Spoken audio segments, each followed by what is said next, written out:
an election. Again, I just 6,000 in the votes that was decided by 300 votes. So each election was. I'd love to sit here and say people are up in arms over the election or people care about the election, but they don't. Tom, only 6,000 people in our community do. Yeah, well, in the city. Now, mind you, there are people right. That is my community. You know, I wasn't able to vote. So my neighbors. There's 38,000. Here we go. There's 38,464 registered voters in the city of Ocala. 6,033 of them voted for a 15.6% turnout. Okay. Jay Musley won only. And for some reason, here's what I don't understand. Their ballots counted 6,033. Yeah. But one election only had 5,970 votes, and the other election had 5,937 votes. Where's the 50 votes we're missing? What probably happened is somebody didn't fill in a bubble or they slipped it blank. You know, and 5,970 people voted in Jay Musley, Ty Schlichter, but 33 less people voted in the other district race. It could have been my neighborhood. We weren't as passionate about that other election. Well, I do know that a lot of people in the general election voted for the mayoral race only and didn't vote for the district, didn't vote for the city councils. And I'm like, the mayoral race is, except for the appointment of the chief of police, is a ceremonial position.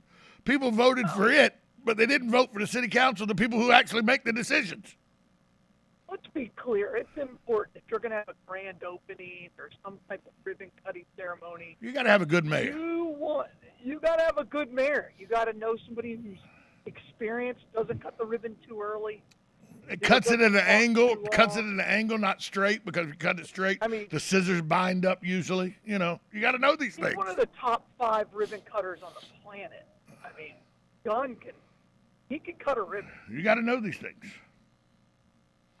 So. And that's not something you could just figure out. I mean, you know, it takes years of experience to do that. Kind of like Dan Martone's golf swing. Years of experience. Yeah, Although the mayor cuts ribbons a lot better than Dan swings a golf club. I'll give you that. Absolutely. Yeah. Yes, he does. I mean, yes, he does. Can we, now that there's a new city council set, can we get some sort of referendum or ordinance that says Dan Martone has to sell his golf clubs? Can we get something like that? Talked to him yesterday. I don't know how much he's playing. But wait. Yeah, we're talking about the Mecum Auto Auction. Galen. He's talking about buying a car at Mecum. Galen, you and I played a lot of golf with Dan Martone. In my life. Can we really call what he does playing golf? You keep bringing it up. I'm trying to get that image completely out of my mind. Oh, no. No, that's the last thing I think of. Every swing, do not swing like Dan Martone. It keeps me swinging good. Not good. That's not healthy. Not healthy at all. You know, he's riding around probably right now in his Ford truck just cussing the radio. Yeah, absolutely. Like he pays attention to us. His dad listens because Joe listens because Joe wants to see if I say something, you know, where he has the FCC has to get involved. So Joe listens, but Dan. I'm going to dinner with Joe on Friday. Look at you. You're going to the big event. Vets Helping Vets. November 19th. I am. I'm excited about it. Good for you. Yeah, I'm excited about it. Hey, let's take a break, and then we'll come back talk more with Galen Unall from Life South, 1370 AM, 96.3 FM. This is WOCA, The Source. Hi, this is JP from Penn Flooring here in Ocala. I would like to invite you to come in and visit our spacious showroom where we have solutions for every style and budget. From wall-to-wall carpet to hardwood floors and tiles, we have an unsurpassed selection of flooring. At Penn Flooring, we've provided quality customer service with a family touch for over 25 years. Visit our website at pennflooring.com or come by our showroom, 1201 Southwest 17th Street, just over the bridge. Penn Flooring, quality customer service with a family touch. Are you or your loved one being released from a hospital and wondering how you'll manage? Inform your physician that you want to go to Palm Garden of Ocala at 2700 Southwest 34th Street for your rehabilitation. Palm Garden provides pain management, post-discharge follow-up, diabetic care, psychosocial support, and so much more. Plus, they even offer outpatient rehab. This award-winning care facility has a team of licensed professionals dedicated to enhancing your independence. Call 352-854-6262 today. Are you wasting time boxing up packages and going to the post office or the UPS store? Are you tired of not knowing what you'll pay when you get there? Just Ship offers pickup service and flat rate packaging and postage rates, which takes the guesswork out of shipping while saving you time and money. So quit wasting valuable time and money. Call or text Just Ship at 352-234-3840. That's 352-234-3840. Just Shipped. Now you've done it. Have you lost your mind? He's back. And you're listening again. A legend in his own mind. Don't believe me? Just ask him. Here's Tom Schmitz live on WOCA. The Source. Welcome back to Ocala Talks on a Wednesday. Galen Enall from Life South joins us thanks to the good folks at Palm Garden Health and Rehabilitation Center, located at 2700 Southwest 34th Street. They offer skilled nursing, physical, occupational, and speech therapy. Give them a call if you got any questions, 352-854-6262. That's Palm Garden Health and Rehabilitation Center, 352-854-6262. We'd also like to thank Penn Flooring. They're a full-service flooring company dedicated to finding the best solution for your flooring needs. They have experience in both commercial and residential flooring. They're knowledgeable in all types of flooring applications. Come in and let them help you save time, money, and maybe a headache, because that's what they do best every day. Their showroom is at 1201 Southwest 17th Street, or you can give them a call at 352-351-3420. And, of course, Just Shipped. They've flipped the script on shipping. Just in time for the holidays, you need to get involved with Just Shipped. Back before Just Shipped, you had to package up your items. You had to go stand in line at the post office or the UPS store to make sure that they got to your family before December 25th with your fingers crossed. Well, now Just Ship takes that headache from you. They take your packages, they package them up, they go stand in line, they make sure that they tell you the proper time to get it into them, get to them, so that they can get it to the post office and get it to your loved ones in time for the holiday season. JustShip.net saves you time and money. That means they save you money on top of money. Go to JustShip.net. Galen, you know, we only got till 8:30 today, so it's a abbreviated time. Now that the election cycle is over for the city, it looks like that we're going to, you know, everything's going to return back to normal. Do you think with the new addition of Kristen Dreyer and Barry Mansfield that the shake and because Jim Hilty's really an incumbent, he's been there before. Do you think the two new council members are going to shake things up quite a bit, or do you just think that they'll get there and realize that, you know, it's a much different avenue than when you're on the campaign trail? Yeah, I think I especially think Dreyer's just going to go along with what Angie Lester tells her to do. Yeah, that's what. Yeah, whatever Angie Lester tells her to do. I think that's what. I mean, when you look at who support her, you look at where the funding comes from. It's from two distinct sects: construction, real estate. And they're going to kind of tell her which way she should go. They're going to give her marching orders, is what you're saying. Absolutely, yeah. Because that's what we want, a council member. That's what we want, a council member who gets her marching orders and does what two sects of the community say do. That's it. Hey, we paid for you to be there. Now you belong to us. Is that what you're saying? I'm not saying that, but I will say that's exactly what she said she was going to do. In all of her publicity, in all of her marketing, she talked about how she was backed, you know, that she was a real estate person. Right? That's what she talked about.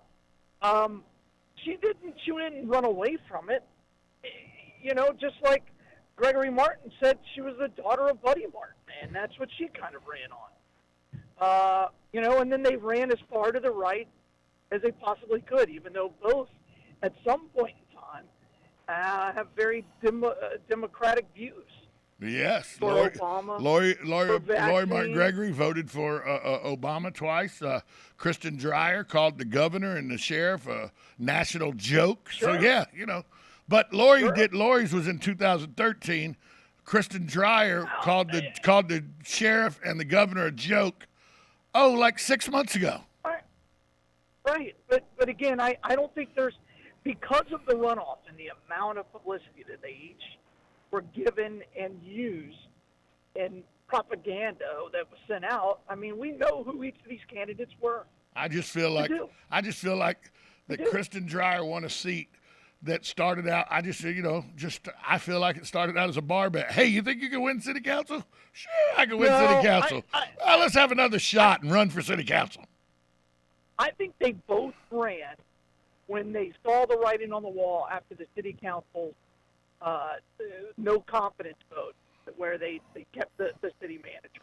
That's what decided. Well, I know for a fact. If they would have voted, I know for a fact that Lori Martin Gregory ran because she thought there was going to be a devoid because it looked like it was just Barbara Fitos and Alex Everett with 15 days to go before qualifying. You remember the last week of qualifying, 37. You know that the week before qualifying, like 137 people got in the race in District 4. Up 2 weeks before it, there was Barbara Fitos and Alex Everett. So I know for a fact Lori Martin Gregory got involved just because she didn't see either candidate as viable to help this city at the time. Well, and again, I think the city manager position was the tipping point, or I think it was pretty straightforward that everybody who wanted to come back would have come back. And I think that's what you got. Well, I think we all know Christine Dreyer will vote with whatever the development people want. Now, what will be interesting is when she has to vote on a development that is countering a current developer's project or something like that, right, that can compete. That's when she'll have to vote her conscience, or whenever. You mean when something comes up where she may have to vote against Seaman and his project over at Pine Oaks? Sure. Well, he's never going to vote against that. Nobody's going to vote against. Well, that. no, because Kaufman's wife is the real estate agent for that project, Correct. and Kaufman's the assistant city manager. There's a lot going on there that sounds like there's a lot of, I don't know. I actually like the call. Well, But you're right. I mean, and there's a lot of the developments I'm for. I'm just not for the 7-Eleven on 17. Right. Well, you're on record with that. You're on record with that. I'm very NIMBY on that. I just find it hypocrisy of it all. I find it very strange we do that have Seaman. To do something with the Pine Oaks, right? I find it very, something has to be yes, done. but I find it very suspicious that Seaman is Kaufman's best friend, and David Moore and Randy Osborne are their good buddies. David Moore's the broker on that project. Kaufman's wife is the real estate agent on that project that his best friend's developing. It just seems a little fishy to me. Just seems a little fishy. Do you have a problem with the development itself? Yes. Why? Because I don't believe the way it was sold is going to be successful. So I can envision, take this for example. Okay. All right. What's to stop now that the board is situated the right way for Seaman? What's to stop him from coming in and going, I gave it a go. We tried to build affordable housing at $300,000, but that's not such a thing. It didn't really go off because people over in that area can't afford $300,000 homes. That's so correct. I need to come to the board and ask, can we rate this area as commercial instead? And then the whole project, the way it was sold, goes out the window. It becomes a commercial project that is a huge financial boon for Seaman. And what happened to Pine Oaks? They closed the golf course under the guise of it needed to close. The city had this property. They were going to sell it to a developer who could then develop it for housing over in that area. And I don't ever see that coming to fruition. I just don't. I mean, just housing on the north side is just less valuable. I And then this whole market turn's going to give him the avenue to be able to pull that off. That I agree with, right? This huge change in the market. Real estate is booming right now. I think he can easily make that case. But I disagree. I think he went at it with the intent of building. What was he going to build? 60 homes, and then there were duplexes in there. Let's be honest. He went at it in the intent of making money the best way he could. 100 homes? I can't remember. Well, of course. What's the point if you're not going to make money? What's the point? Well, I just saying there's a whole lot of connections of Stay in friends your and everything. basement and make a fake neighborhood out of Baldwin. It just seems a little. You're not It just gonna make seems a money. little. It just seems a little convenient to me that Seaman's best friend is assistant manager. His other best friend's a real estate developer. His best friend, who's the assistant city manager's wife, is the real estate agent that's selling this property. It just seems like there's a whole lot of connections that seem strange to me. Well, I mean, we do business with our friends until then you don't, because you realize that's a bad idea. Again, right now, I don't have any problem with it. I've seen the, I don't remember how many homes, but I was like, oh, that'll be nice. I actually thought the Pine Oaks was a good track. I remember when it was 27 holes. They closed the East Course. That really aggravated me when they closed the East Course. It did. That's the one I wouldn't have closed. That was the death knell of the golf course, to be honest with you. In my opinion, it's a beautiful piece of land. It really is. I don't think that's a good commercial spot. I don't know. It would take a lot. Of course it is. With FedEx and everything over there, that's a prime place for commercial now. What I was going to say is you're going to have to build a pretty major road that connects to that property. You have one. You have one. It's 27th Avenue. It's right there. Now, yeah, but there's all those homes on the side. And they're about to expand all that anyway. Build an exit right there off the interstate. It's fixing to boom for commercial. It's fixing to boom for commercial. It's good for. I don't really have a problem with that either. Hey, I just think it would be a beautiful property site for housing. Though, hey, because it's a beautiful land. Hey, what I think is that I need to know where the Bloodmobile is today. Well, that's good. You're all fired up. I love it. Local politics. Yeah. Yes. Today we're actually at the Walmart out in the shores, so come see us there. And again, we honor the whole world. Seems like it's in a need for blood. The whole country's in a need for blood. So just get out there, get the Life, donate blood. Check us out at lifestop.org. You can also find us right on the boulevard, 1607 East Silver Springs Boulevard, 622-3544. Get blood. Galen, I'll talk to you tomorrow. All right, bye all. You're listening to WOCA, The Source. USA Radio News with Lance Pry. A jury of 12 people are deliberating again Wednesday morning in the Kyle Rittenhouse trial for fatally shooting two people